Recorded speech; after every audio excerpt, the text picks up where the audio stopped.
Belfast, I just added a second show on March 16th, or as you say, 16 March, at Waterfront Hall. The pre-sale starts tomorrow at 10 a.m. local time with the promo code TOMMY, T-O-M-M-Y. Coming up, I'll also be in Tallahassee, Florida on November 29th, New Orleans on December 7th, Pensacola, December 8th, Richmond, Virginia, January 10th. The Late Show has been added, Norfolk, Virginia, January 11th, and Louisville, Kentucky, January 16th and 17th. The 17th is sold out, so tickets are available for January 16th. All the dates and info are at tomsegura.com/tour. 100%. Cheers. Ladies and gentlemen, new episode of Two Bears, One Cave. And finally, my partner is actually Latino. My best friend claims Latino when it seems convenient, Danny. Absolutely. He speaks Spanish. His mom's from Peru, but his dad was white, and when he speaks Spanish, it catches everyone off guard. Coming into the city, coming into Hollywood, when you got into Hollywood, because you came in like legit, like your first movie was Runaway Train. Runaway Train, and one of the reasons that you popped so hard was you were the authentic version of what they were trying to make a movie about. Like you were the real deal. That's kind of what the director said. I remember when they had picked somebody else. And then they wanted me after I showed up. And Andrei Kozlowski, the director, was trying to tell people, no, look, this is Eric Roberts. He goes to Eric's face like this. He goes, look, face. Ah, look. And this other guy who's kind of Spanish, goes, yeah. Look. Hey! And so I thought, is this guy clowning me or what? How did he say? He says, adversary. It was adversary or like against each other. Like a we rival. look like enemies. Yeah, you know what I mean? So these other guys look like lovers. So I ended up boxing Eric Roberts for that part. I just watched that this morning, because I've heard so much about the lore of that story. I'm obsessed with like the little things in life that change your life forever. The one choice you make that all of a sudden, and for you, it was you got a call from someone saying there's coke on set, right? No, well, yeah, this guy was staying clean, and he called me and said, "Hey, there's so much blow down here, man. I got 108 days clean, please." Yeah. So I just went down to hang out with him, and unbeknownst to me, that I was supposed to go down there the next day anyway as an extra. So I walked on the set and that night and to hang out with this kid, and I run into a friend of mine that I was in prison with, a guy named Eddie Bunker. Eddie Bunker's fascinating. Eddie Bunker. Hold on. Remember, please tell me stories about Eddie Bunker. Oh, he's awesome. Okay, keep going. I apologize. But he's looking at me and says, "Hey, you're Danny Trejo." I go, yeah. He says, "What are you doing here?" I said, "They're going to give me $50 for acting like a convict, because." And we laugh because we've been doing that for free for all our lives. So he says, "Hey, you know what? We need somebody to train one of the actors how to box." I'm like, "What's it pay?" And he said, $320 a day. And I said, "How bad you want this guy beat up?" I thought, that's a hit. I wasn't making that a week, homie.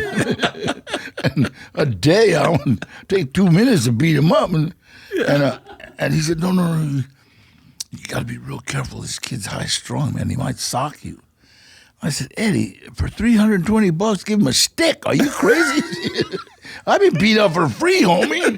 And I started training Eric Roberts how to box for a movie called Runaway Train. And Eric,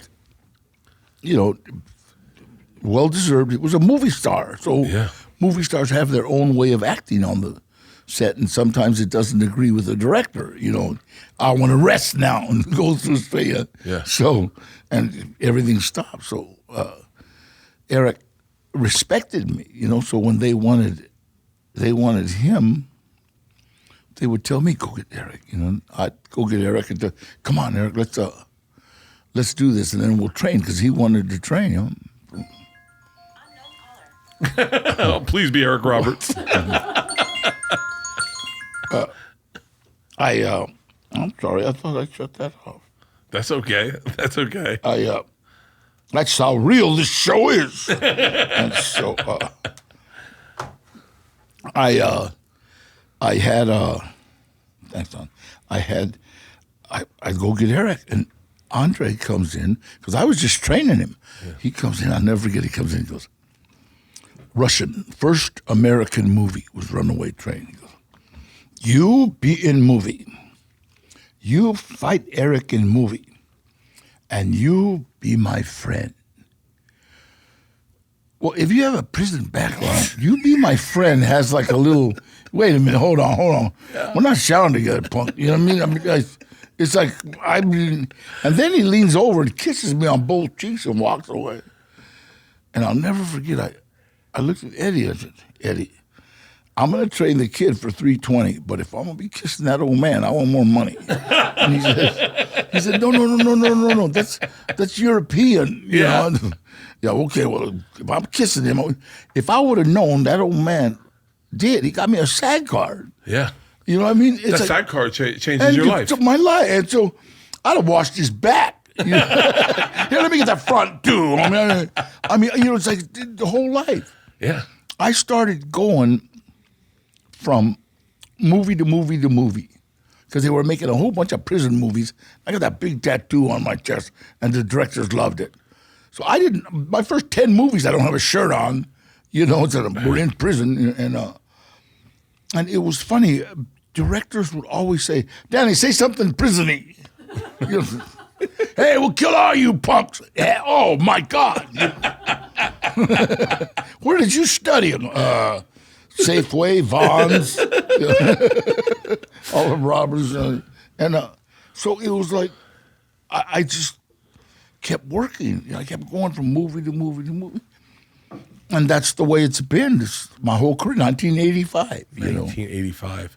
You got out of prison in 68? Yeah. No, 69. 69. I got out of prison in 1969. I'm still a drug counselor. I work for Western Pacific MedCorp. We have a detox all over. We got 13 detoxes. Okay, can I tell you there are a few stories. I get obsessed with people, especially anyone who's had a rough background, meaning like the chips were against them. It didn't look like they were supposed to succeed. Nothing was going to go their way, and all of a sudden they just show up in a major way. And I heard a story one time. I was talking to a friend, and he said, Danny detoxed in the hole. Always. Really? Every time I got arrested, I was hooked. So I would detox in the county jail with like, hey, shut up, bastard. You know, Jesus. You know, that's the way you just kicked, you know. And you got to remember, this was 1965, 64, 63, you know, when I remember, in 65, 63 when I got arrested, or I got sent to joint, it was like nothing. I mean, they were sending people to the gas chamber or selling dope, you know. Nobody knew. That was crazy. Come to think of it, yeah. I want to go back to Eddie Bunker, and I want to. What does it feel like? What does it feel like when you've been in prison? I mean, I have so many fucking questions for you. Going to prison has got to feel. It's got to give you anxiety. When you put on prison clothes again on a movie, was there a moment of like, oh God? That happened. Actually, it was funny because when the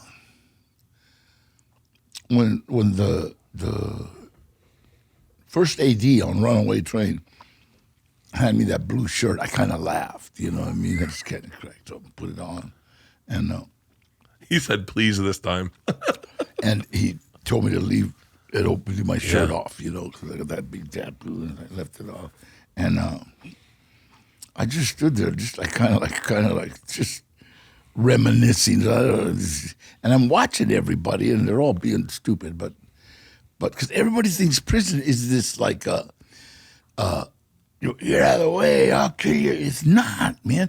Prison is a very scary place, but nobody can show it. You know, it's like being with your girlfriend in a haunted house and you know you're scared, but you can't show it, and because in prison, you learn to smell weakness, any kind of weakness, any kind of fear, any kind of sorrow. You can pick it up. I mean, what's wrong? You ask somebody, what's wrong? I got a letter, something, and so. You can. It's so crazy. I just realized you also have personal shit happening to you while you're in prison. Absolutely. See, that's why, like, a lot of people tell their girlfriend, hey, you know what? Cut it loose. Let it go. I can't deal with this. Oh, yeah, because you don't want to deal with the ups and downs. I get a letter 1 week and I don't get it for 3 weeks. You're like, what the fuck are you doing? Yeah, you cut your wrist. I've watched people just cut their wrist because they didn't get a letter. And it's like, whoa. You can't depend on the outside. You are no longer on. You're on an island, and people. Let me say this: a wife has 3 children. Her husband's in jail, so now for her to go visit. Now he's in San Francisco. She's in Los Angeles. She's got to get a babysitter for 2 days, 3 days, and she's got to drive up, take a bus, whatever, get a hotel, sleep in the car, and go visit for a couple of hours, and so it's not like an easy life either way, And so when I cut everybody loose, I don't even write anybody or talk to anybody, and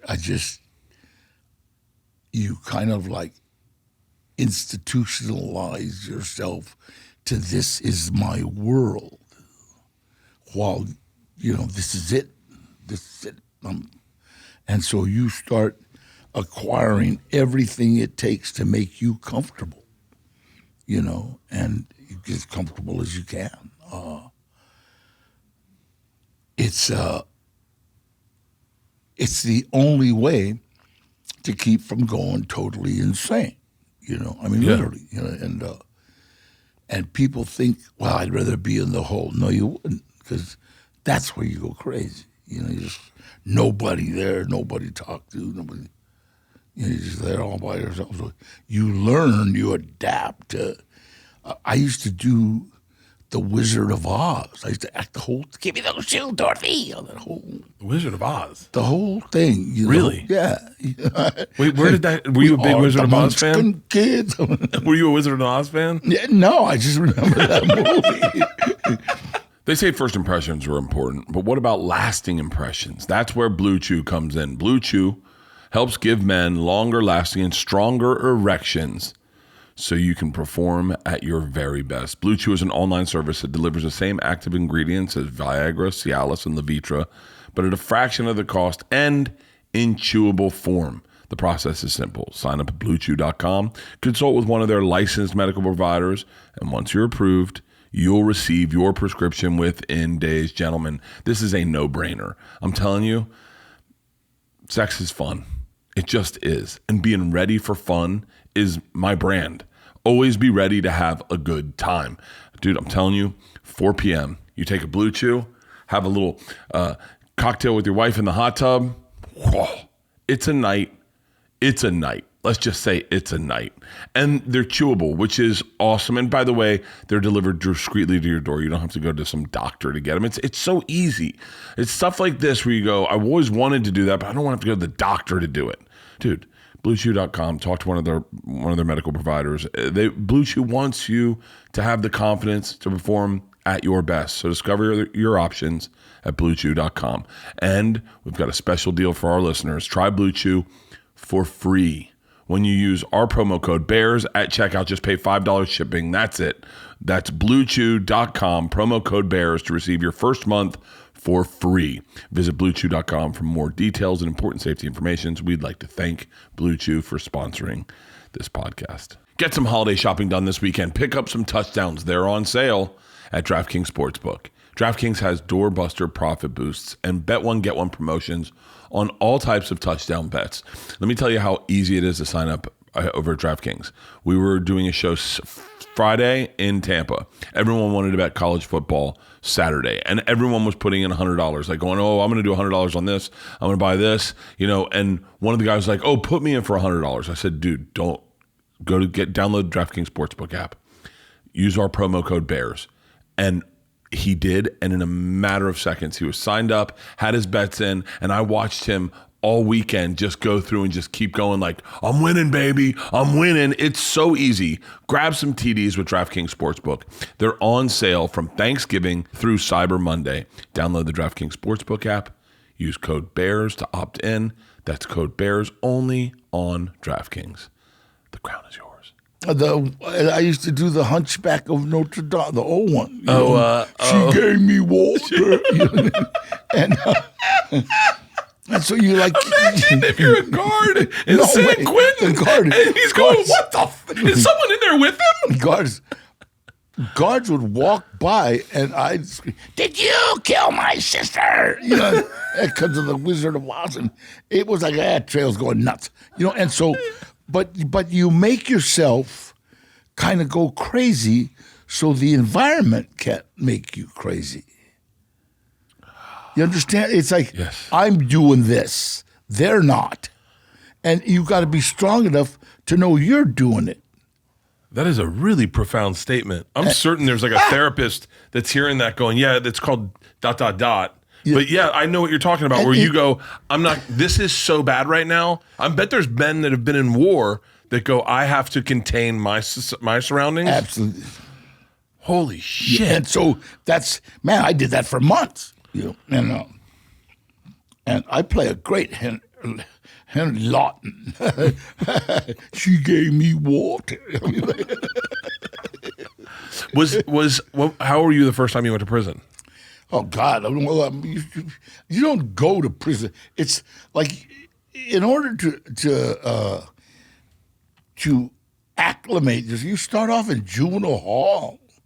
You're in juvenile hall, and from juvenile hall you maybe go to a camp or something, and then from there you end up in youth authority, and then from there you end up in youth authority, then you end up in. So you've already like. This is your lifestyle. Yeah. You know people. The people that have trouble is that do something that gets them sent to prison the first time. So they know absolutely nothing about the lay of the land. Oh, it's like not having gone to summer camp and then going to college. Right. That's a bad analogy. That shows you how white I am. It's It's like not going to sleepaway camp, and then all of a sudden you go to college. You're like, well, I never went to sleepapaway camp. I'm so nervous. I miss my parents. Sleepaway camp. Fuck, I'm like so that. Different. We have such a different life. I have been given every opportunity in life to succeed, and I'm obsessed with your story because there are little things I know people hear the wrong way, but I hear a certain way.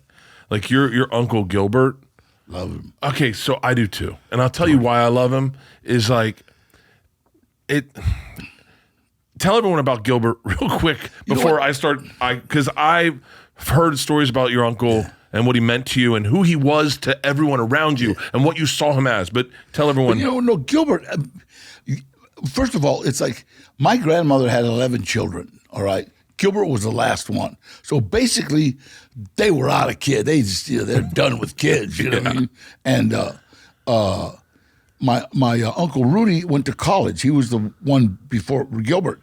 And then Gilbert was kind of left on his own, and my mom and dad were perfect pictures of the American dream. If you work hard and own a Cadillac and a pickup truck with a camper, you've made it, and a house, and you've got a wife that's basically an indentured servant. I don't think my mom ever left the house. I mean, she was like, we had the cleanest house in the world. You know what I mean? And I'll never forget, we had plastic on our couches, and it's just never. Well, I guess I don't know, people you won't sit on, but their whole thing was right there. And the one thing I know, it sounds selfish, but they never had time. They were always had their stuff. I can remember going to my mom when she was on the phone. Mom, shut up. Yeah. well, what? And go through talking. Wow. And then my dad, talked to him. Hey, Dad. I said, I'll bust you with this phone, asshole, on the phone. My boss. Was your dad born in Mexico? No, he was born in Texas. The same Born in thing. Texas. And that is, correct me, I sound silly. Is that Chicano? Yeah. Okay, so that's Chicano. And so my dad was like, my dad was tough. God, he was that. And now, if I went to Gilbert and he was on the phone, Gilbert would go, here, oh wait, hold on. What's up? Yeah. All right, let me get on the phone. He always had time, no matter what he was doing. Yeah. He'd be running somewhere. Hey, Gilbert. Yeah, what's got? Yeah. Well, here, jump in the car. Let's go. I mean, it's just, and so that's who I gravitated to, the guy that had time for me. And the guy that had time for me had to be a drug addict and an armed robber. I mean, Stud. He was a stud. He was a stud. Good-looking dude. I mean, and tough as fucking nails. Everyone respected him. Taught me how to fight.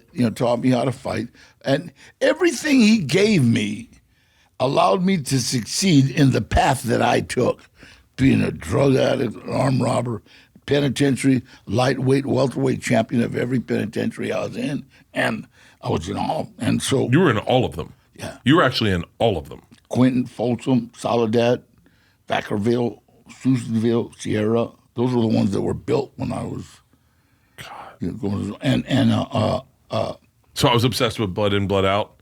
And I so loved it. I was obsessed with it. And that's when I started getting into Norteños versus like Sureños. And so they started, what they were doing at this time, correct me if I'm wrong, but they were trying to break up Mexican gangs in prisons. Mm-hmm. So they would take anyone who was anyone and just shuffle them around. Yeah. Well, it was funny because when I was doing Blood In and Blood Out, I met a guy, Mario Castillo. Yeah. And we were talking, and I said, hey, why don't you come in and get your part in this movie? And he said, we can't. They were Sureños, right? And Quentin was the northern reception. They're all Norteños. And Mario was so tough that in a Norteño prison, he's wearing a pair of shorts that say L.A. County Jail. So he's saying, I'm Sureño. You know what I mean? But he's pushing 400 some pounds. So nobody messed with him. And it was, he said, hey, you know what, we can. We got the word from the mafia. No Sureños can work on any prison movie because of what James almost did, and screwed everything up. Wait, what did James almost do? Well, he... I love Edward James. He did a movie called American Me. And I saw that one too. And the problem with that is that he made the leader of the Mexican mafia, he said that he had gotten in juvenile hall, which is an outright lie. Oh my God. Yeah. Oh yeah. I remember that scene, yeah. It's an outright lie. And then some other stuff that wasn't supposed to be told, And he paid some guys that were like Skid Row bums that had been on inside. He paid them cigarettes and stuff on the street to tell stories about the mafia, So he got in trouble, and so they shut it down. So that war was out. So the Blood In, Blood Out, we used inmates, but none from Southern California, and our movie Blood In, Blood Out got a lot of acclaim, man. American Me died because everybody knew, Please be Edward James almost. Wait, let me. Sure, take it. Hey, in 2 days, I'm killing you. 2 days. So get all your stuff, insurance, all that stuff ready. I'm in a podcast right now. Very important. And 2 days, okay? Okay, 2 days. Hey, what are you doing the 16th? I'm doing something at Centro de Pueblo. Saturday. You'll be dead. Yeah, I'm the guy doing it. I'm in the Russian mafia. How you doing, brother? Hey, I'll call you back in a little while. All right. I love you too. It's so funny. This guy got out of prison, right? We took him under our wing, Yeah. and he stayed out, and then he got a part in a movie, but he couldn't go because it was out of state. It was the one about hot Fritos, hot Fritos, hot Fritos, yeah. Cheetos, hot Yeah. Fritos. Yeah. So the hot Cheetos is a crazy story. Yeah, even it was with even Longoria, and I knew her, and she called me, Danny, can't we get him in? I don't know, let me see. So we went down to his parole officer. He couldn't go out of state. He's on parole. Yeah. We go to the store, took him donuts, and Trejo. We took pictures, and then I asked him, hey, look, you know what? We got a movie, man. And he's can he go? Yeah. Here, let's take this picture. So we took a couple pictures, and he went to. I can't believe I just told a guy that just got out of prison I was going to kill him. Yeah. Can we edit that or just bleep me saying I'll give you a high five? But so I forgot what I was saying. No, we were talking about Gilbert, and we were talking about going to prison. Yeah. And what he did was he gave me the tools necessary to survive. Yeah. You know, in the path that I took. Well, what he did, he turned me on to drugs. Yeah. At quite a young age. This is where people get hung up. You first smoked pot when you were 8? 8, yeah. 8, and heroin at 11. Yeah, but see, people say, oh, my God, that's terrible. But any weed smoker has gotten a puppy loaded. Okay. My sister... That's true. That's true. There's nothing better than a hot puppy. And so, I love dogs. Yeah. And so cats. I mean, a cat is fucking scary. I happened to be I was actually bothering my grandmother inside the house. She told me to go out there with Gilbert because he had 2 friends, and they were reading the Bible because there used to be these guys that came around and they would sell these huge red Bibles, just big with gold trim, and they were only like $88, but 10 payments for 5 years. Yeah. I know that. I remember I had buddies who sold those. They would go door to door. Northeastern Company was the name of the company. And they would sell Bibles, they'd sell encyclopedias. Because back in the day before the internet, if you rolled in with encyclopedias, this is a way to get your family into a different situation. You have all the information of the world in your house. We bought those. And so it was funny, but so I go out there to be with Gilbert, that's where she sent me, and they were smoking weed. And all I remember hearing is, let's get him loaded. I can still hear that. Yeah. And that was it. I got loaded. And then it was funny because people that get loaded, they were going to get loaded. People that weren't going to get loaded aren't. I don't know what to say. I gave Timmy Sanchez weed. Right, our next door neighbor. Yeah. And I'm smoking weed at 10. He got sick. He started throwing up and got sick and went home, right? Never got loaded again. Didn't use no drugs. I stood there and giggled, and so I went from weed, heroin. I caught my uncle shooting heroin and threatened to tell if he didn't give me some. I didn't know what it was. I just knew he was doing it. So I did that, and that was it. I found it, Really?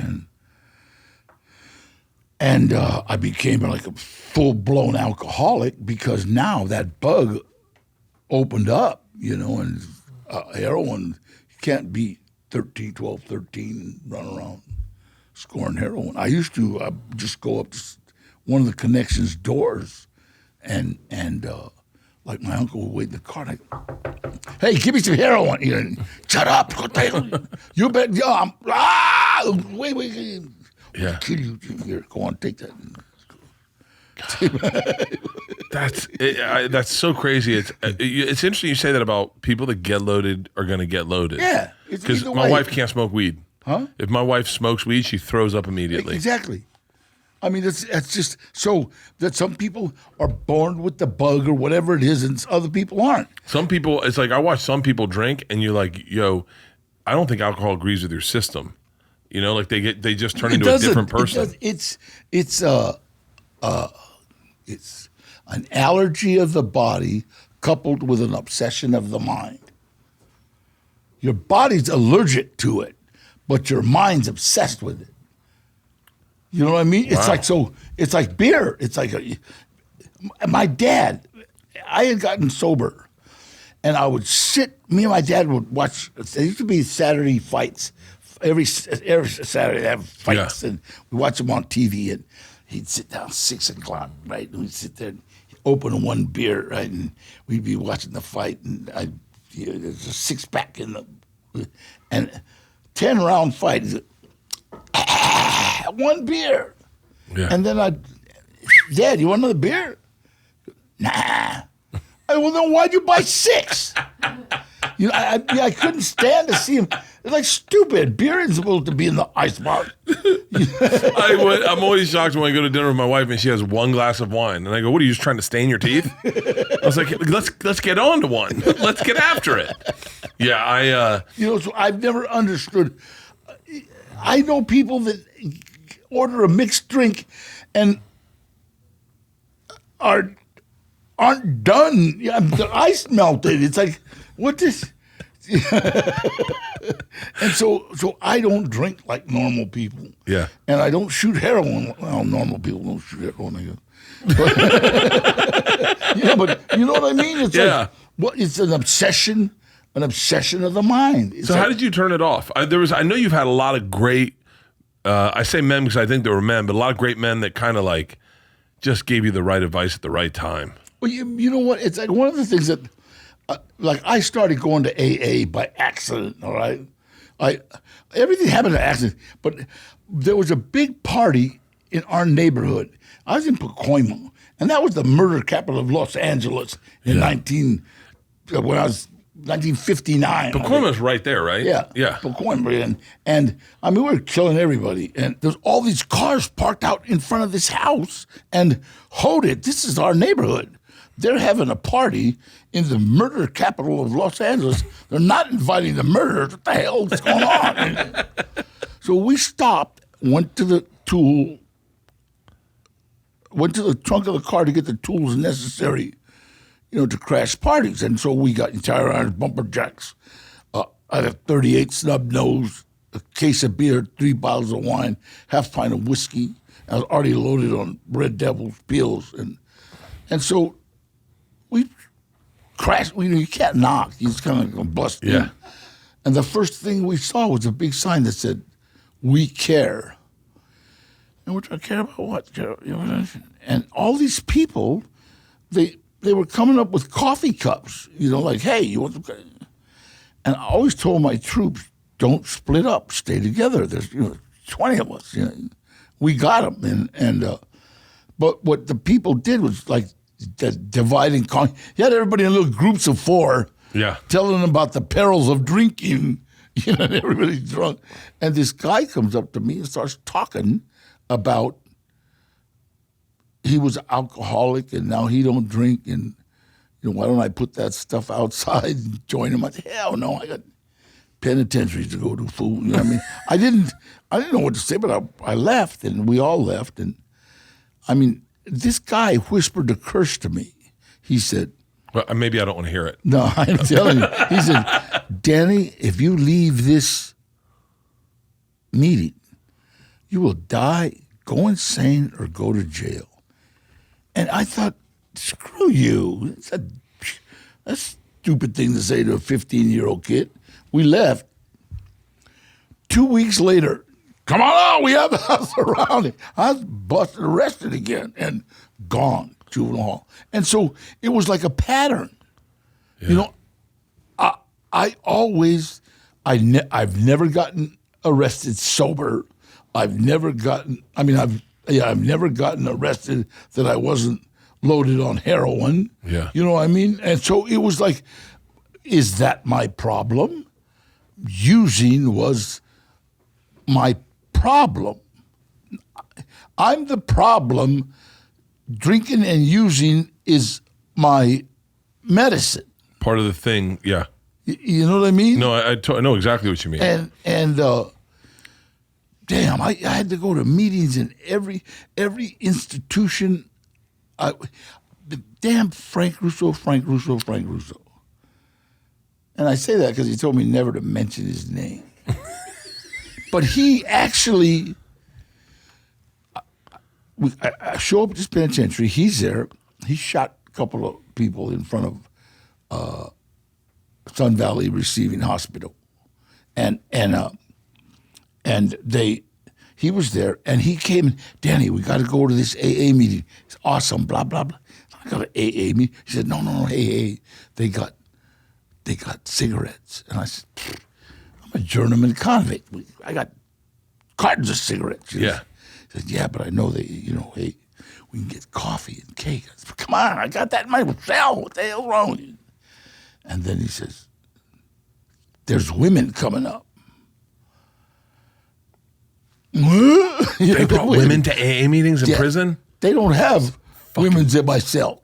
No. So, it's a fucking no-brainer. I signed up for the meeting, but the problem is when you sign up for something, you can't say, I want to go to AA to see the women.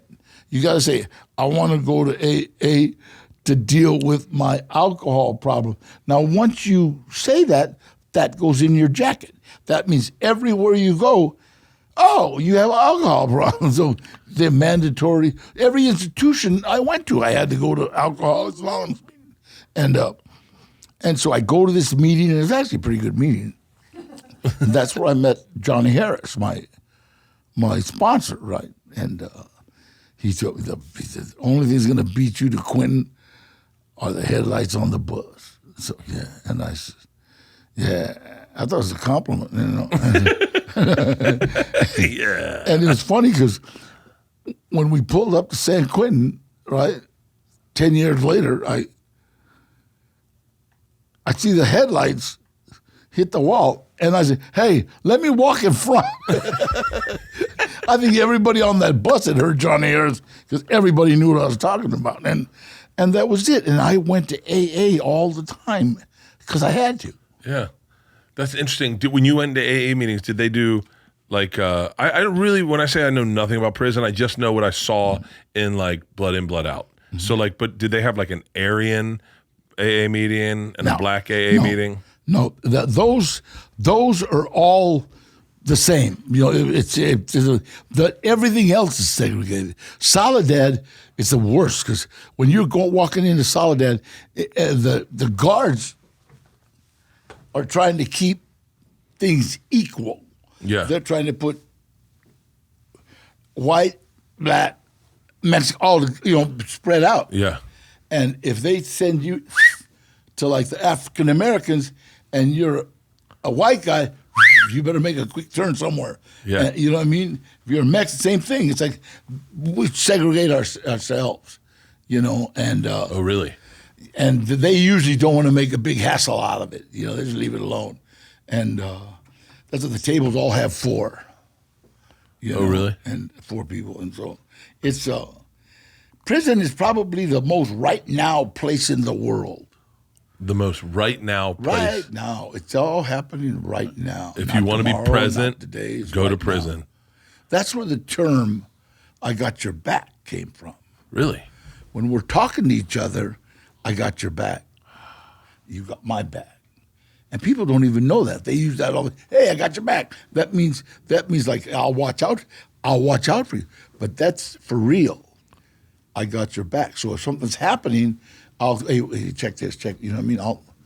I'll let you know whatever it's because I don't know what and that's what I always call the right now place. Right now you can die, or right now you can almost die, or right now you can get away with it. It seems like I would feel like I would act a day late on any threats. Like they'd be like, oh, I like your hat. I guess you can't wear hats in prison, but like, can you? Tailor hats. Yeah. They go, I like your hat, and I go, oh, thanks. But then that would mean my hat's getting taken from me. Yeah.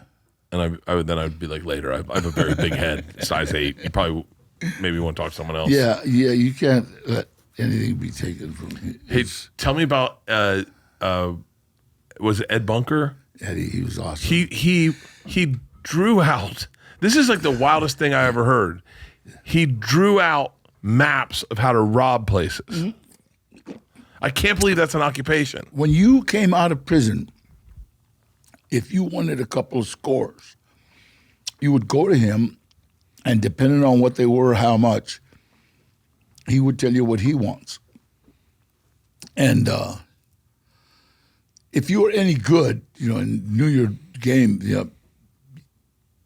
he'd go with you, But if you were just somebody, then you'd have to pay him, But he was amazing, and most of the people that bought robberies from him got away, And then how did he get involved in movies? How did he? Was he a consultant? Actually, him and Alvin Sargent, who was outsider. He was a writer, director, whatever. They wrote a screenplay called, I think, No Be So Fierce, with Dustin Hoffman and Gary Busey's first movie. And Dustin Hoffman came out of prison and went to buy a robbery. That scene is in but it's actually my uncle and me. And anyway, so Dustin Hoffman buys a robbery from him, and that's how he became. But he was famous. He went back to prison after that, and then and him and Sargent finished writing that when Eddie was in Terminal Island. Alvin Sargent would go up to Terminal Island, the visiting room, and they finished writing it.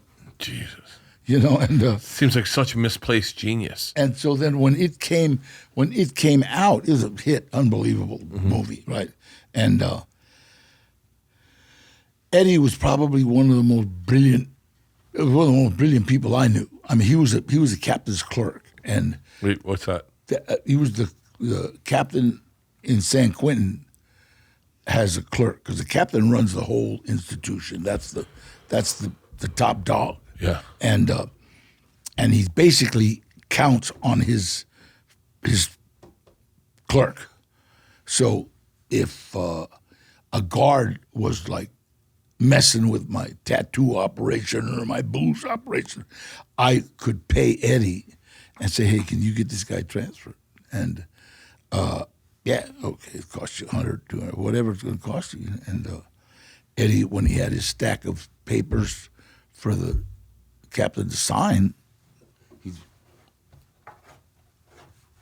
and all of a sudden, 2 days later, that guard was on the 6 p.m. to 6 a.m. guard out there in the bay somewhere, Oh, wow. And he had that kind of power, and he was that smart. It's crazy. Do you think it's wild that like that one tattoo that you got on your chest became like almost like a calling card, like a thing you did in prison? Hey, that is the most recognizable tattoo in the world. So recognizable. And so funny. That was more recognizable than me. I mean, it was literally people went to Cannes and were talking about doing this movie with me.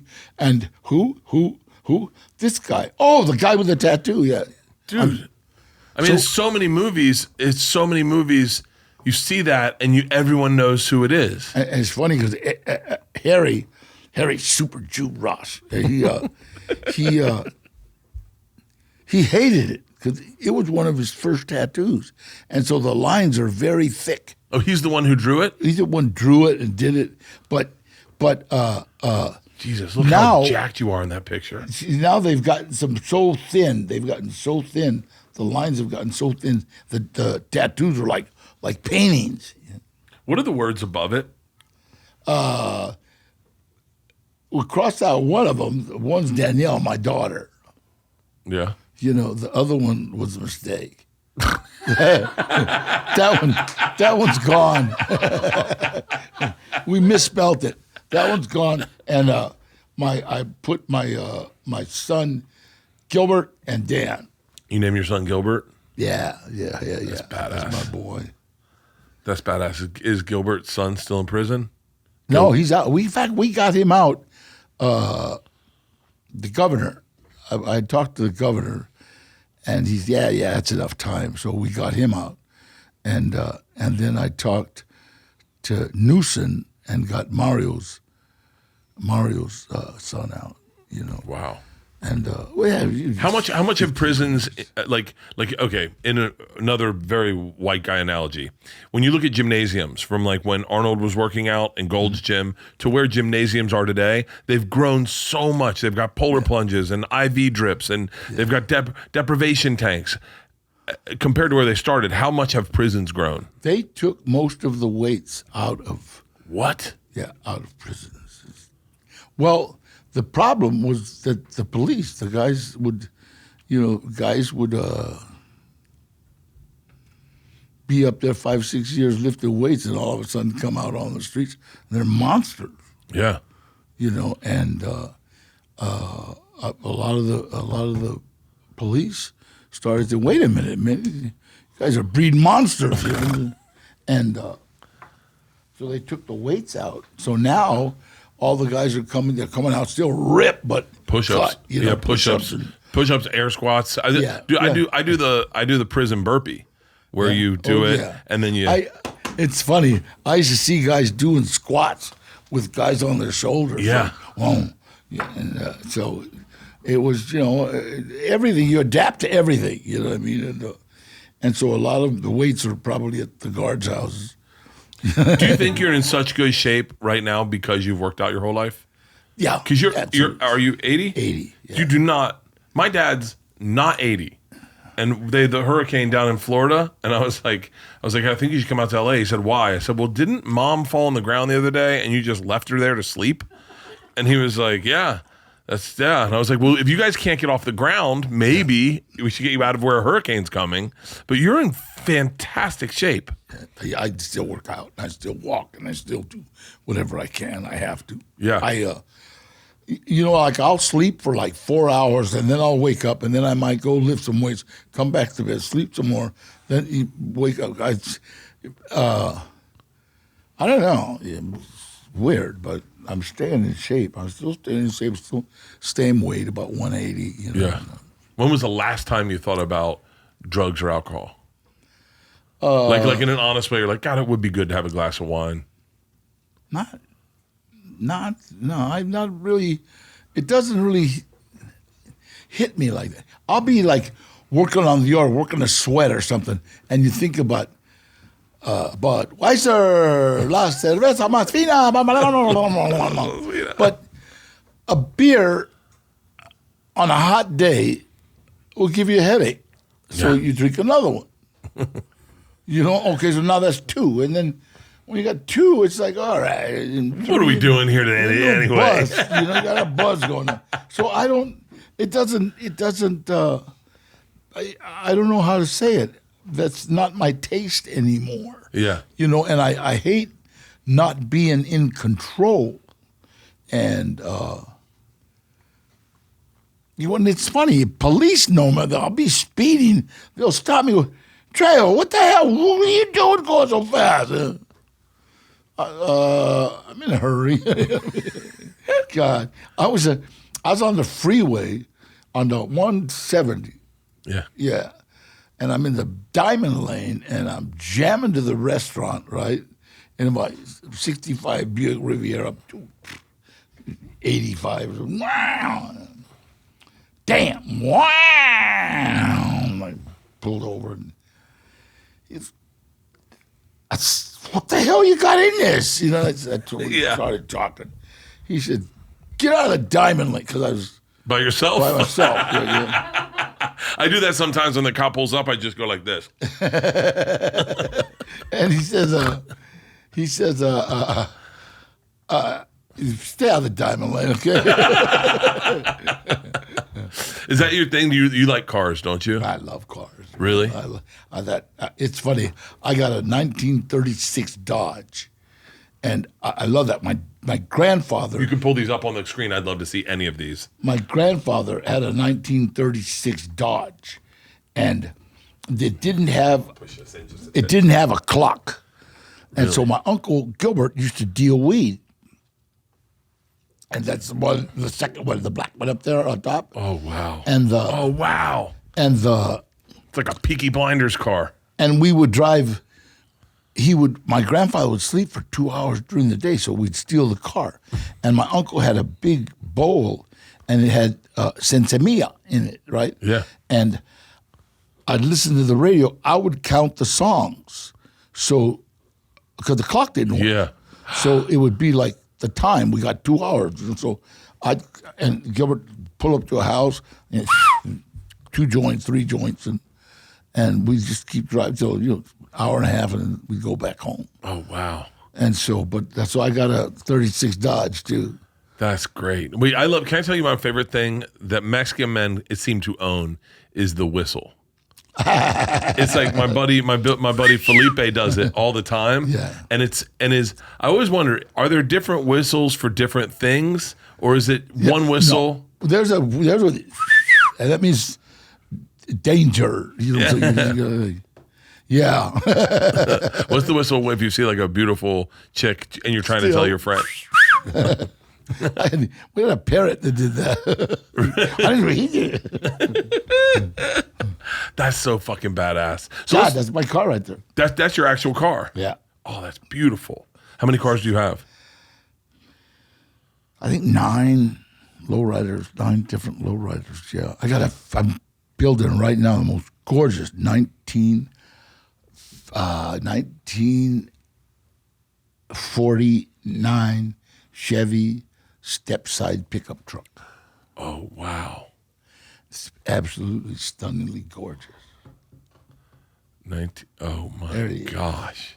The black one. The black one. Right there. Yeah.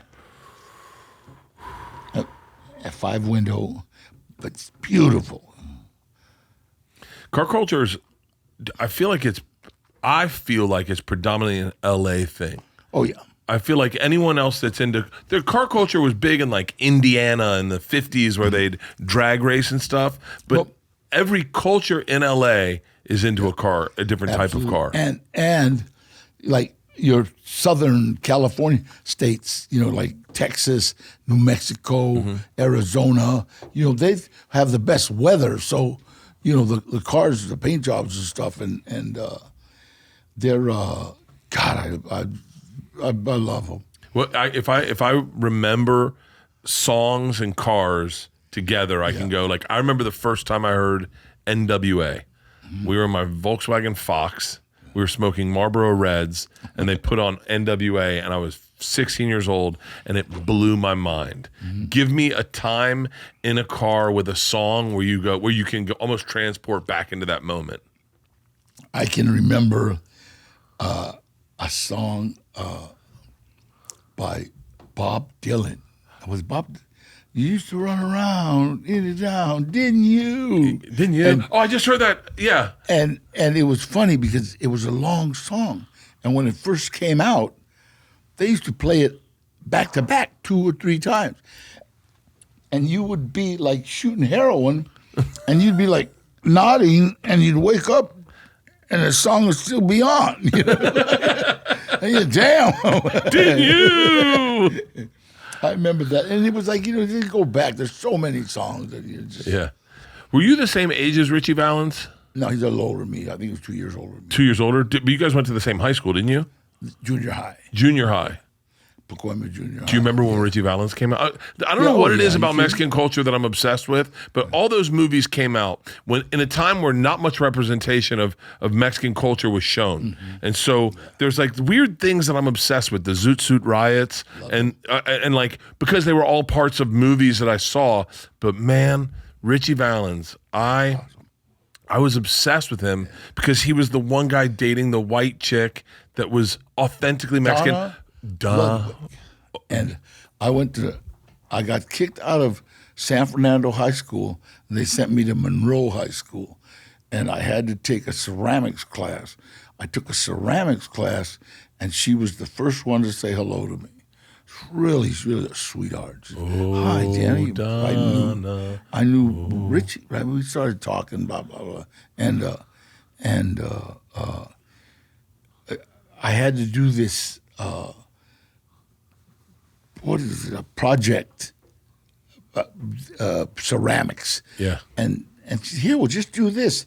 And we did a wine glass and rocks, and we put it in a kiln.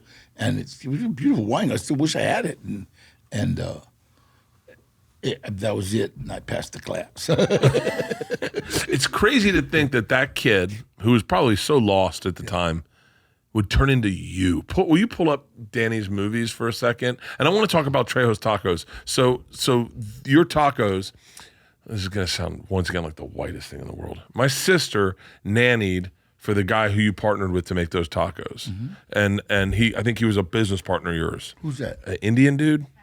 Oh, Ash. Yeah. Are you kidding? Yeah, isn't that crazy? God. Yeah, so we used to Ash. sidebar, we used to get Trejo's tacos all the time for parties because we hit up my sister would hit up Ash's wife. I forgot her name. Yeah. Beautiful. And they got a divorce, or they're getting a divorce, yeah. Oh, really? Yeah. She's on the market, guys. She is beautiful. Indian women. I slept on Indian women. I never hooked up with an Indian woman. I wish I had. I don't. It doesn't matter. It's not them. It's us. It's not them. It's us. That's what my fourth wife finally said. It's not us. It's you. I got to tell you, if anyone's going to watch one movie out of all these, and in my opinion, and I'm telling you, this is the thing I want you to walk away with this podcast. If you're having a rough day right now, and we have a lot of kids that are just like trying to figure their way through life. Maybe I'm not the best shepherd, but Inmate Number 1 is such an amazing movie about a man whose journey was not supposed to be that journey, but it turned out to be. If you think you're down on your luck and you think, but it doesn't happen for guys like me. It really wasn't supposed to happen for Danny. It really was not supposed to happen for Danny. But you did something that I swear to God, I woke up today and I was like, that's going to be my new thing. Is you said, I just want to help. I'm going to see what it feels like to help people. And when you help people in just the littlest way, you were talking about the very first person you helped was an old lady who you were helping her take her trash cans in, and she thought she was getting robbed. Yeah. Shut up, I got a trash to them. And God pays us back. I mean, like I said, Mario Castillo, when I talked to him in Quentin, and 8 years later, after I met him, I run into him in a Narcotics Anonymous meeting. I don't know if I told you the story, but I run into him in a Narcotics Anonymous meeting. And 10 years ago, he saved my son's life. Literally. My son was dying in a hotel room with friends. My son, he's got the key to my safe. So I'm in Germany, and he's got money, and you got money, you got drugs, you got friends around you. And so, I mean, he's literally dying. And Mishko, who was a friend of my son's, who grew up with me, like his dad, and he calls me. He says, "Man, Gilbert's dying, Holmes. He's got out that dough." And so I call Mario, and Mario, "Don't worry, I'll find him. Okay." I'm ready to split. I'm going to leave this production. I don't care about the money. And then about 6 hours later, he calls me and says, "I got him. Don't worry, I got him. Yeah, he's here. Yeah, he don't got no shoes, but I got him." Oh, damn. It was funny because the two guards that were guarding this crack house, right? Yeah. I didn't know, but I knew one of them knew me, and one of them said, "Who was that crazy guy?" He came up and said, "Don't move, I'll kill both of you." And walked right. And wow. And Mario, if you look at Chicano gangster in the dictionary, it's got his picture. Okay, don't mess. And he's not like that big. He's just a tank, And then I got home 3 days later. We took him to a friend of mine's recovery house, Renee, and it was a rim of the world up in Lake Arrowhead. And I remember as we went through the clouds, my son goes, "Well, all plans of escape are out." and he's got 10 years clean. Wow. He's in the DGA right now. He's a director. He's leaving for Japan tomorrow to direct some big music video. Oh, wow.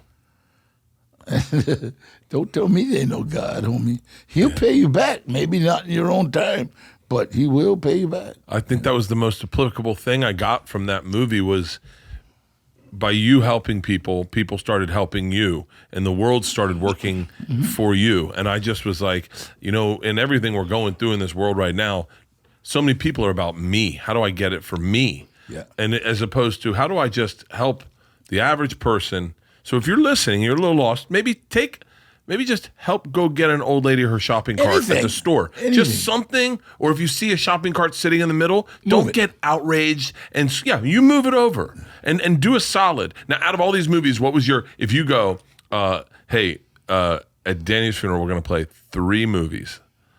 And then these are his movies. The funeral's going to be it's going to be a 5-hour funeral. I would say Spy Kids. Yeah, fuck yes. I would say Heat. Fucking! I keep looking into the room. How great was Heat? I know you were in it, so you can't really say. But that fucking movie was. That was the first surround sound I ever. My buddy had it, and we would go and we watch Heat in surround sound. Oh my god! That movie, I did Heat with Robert De Niro, and we became friends. He loved my kid. He loved Gilbert. He thinks Gilbert was a genius. Yeah. Because we went to dinner with Robert De Niro, Gilbert, my daughter, and me. We went to dinner with Robert De Niro when we were doing Machete. And Robert asked me,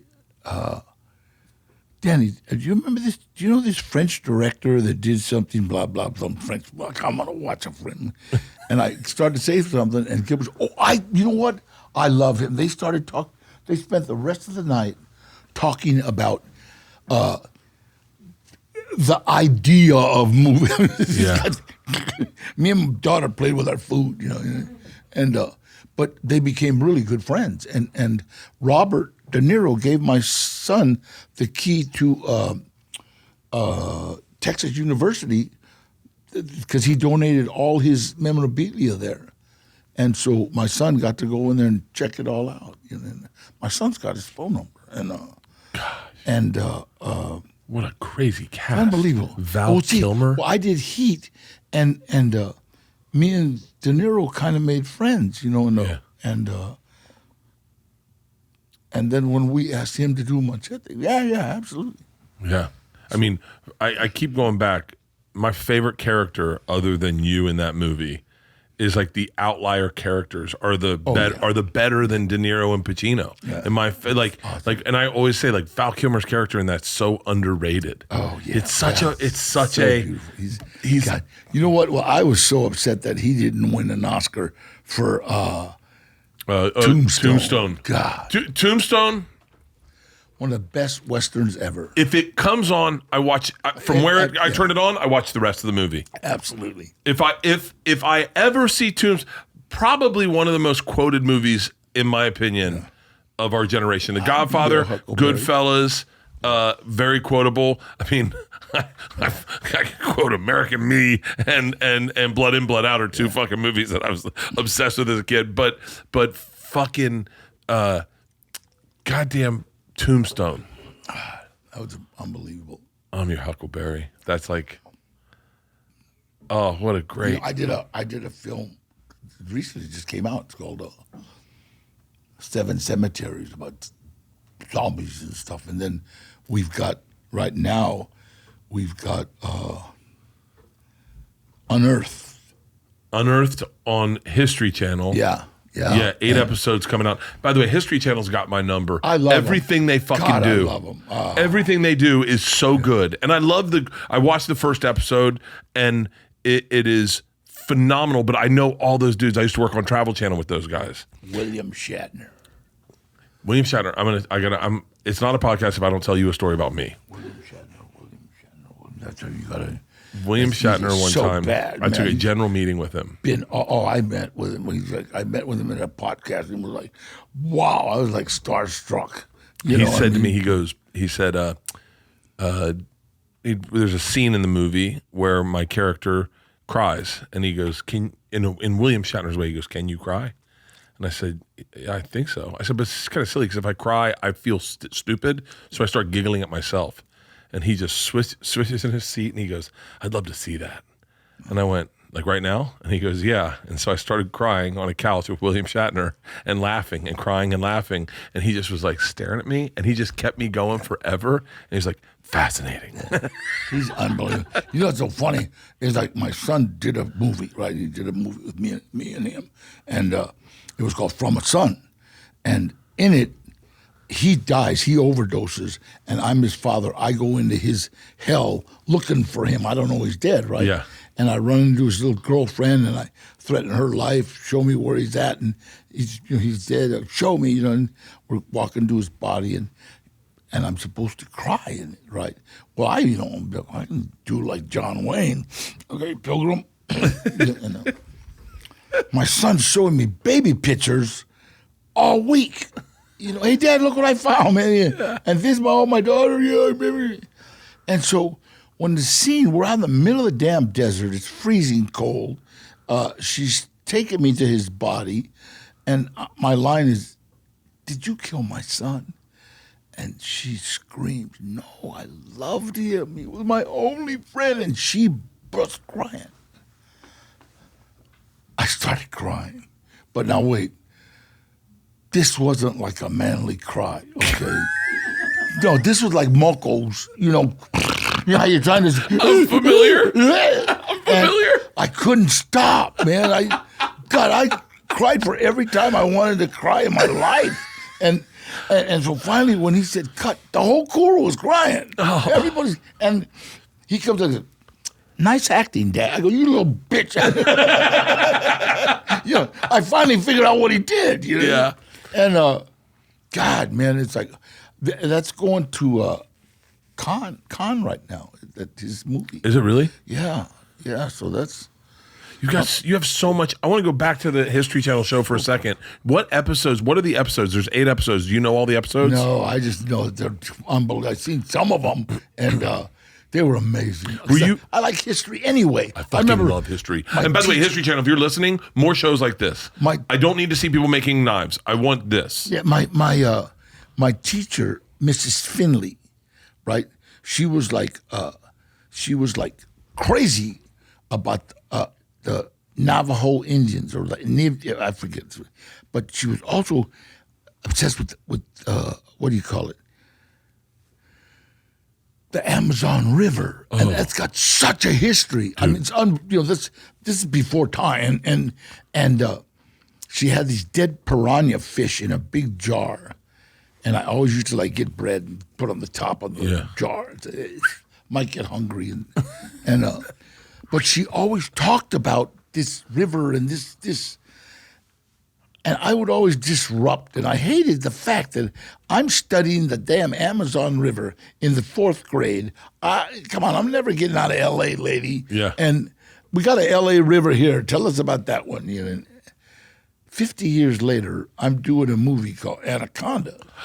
God dang it. All on the damn Amazon River. Yeah, you're on the Amazon River. Ice Cube. J-Lo.